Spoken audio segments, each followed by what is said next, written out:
মানলে কয় আমার কি করা যায়? আসিয়া তো আমাকে মানেই না, আসিয়া তো আমাকে প্রভুই মানে না। আমার স্ত্রী যদি আমাকে প্রভু না মানে, তাহলে তো আমার খোদায়িত্ব নষ্ট হয়ে যাবে। আমি কি করব কি করব? এখন হামান ফিরাউনে বুদ্ধি দেয়, ওরে ফিরাউন, আসিয়াকে এমন সুন্দর ভাবে তারে আপ্যায়ন করলে হবে না, বরং তারে আরো ভালো আপ্যায়ন করা লাগবে। বলে কি আপ্যায়ন? বলে আসিয়ার সমস্ত শরীর থেকে কাপড় খুলতে হবে। বলেন নাউজুবিল্লাহ। এরে আল্লাহর বান্দা,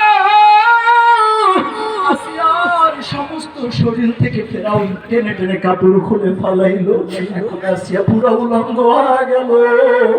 আসিয়া শুধু আমার রবের কাছে কান্না করে আর বলে, রে দয়ার আল্লাহ, ও মায়ার আল্লাহ, আজকে এত মানুষ আমার আপন কেউ নাই, আমার আপন হলে তুমি আল্লাহ।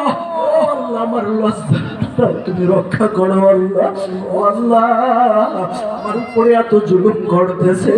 এ আল্লাহর বান্দা, এখন এরপরে ফেরাউন আবার আসিয়ার কানের কাছে গিয়া কয়, ও আসিয়া, বল আমারে প্রভু মানবি? আসিয়া ডাক দিয়া কয়, না না না, আমি তোমায় প্রভু মানতে পারবো না, আমার প্রভু হলেন আল্লাহ। বলার সাথে সাথে হামানরে ডাক দিছে। হামান, কি করা যায়? এখন হামান কত বড় পাষাণ,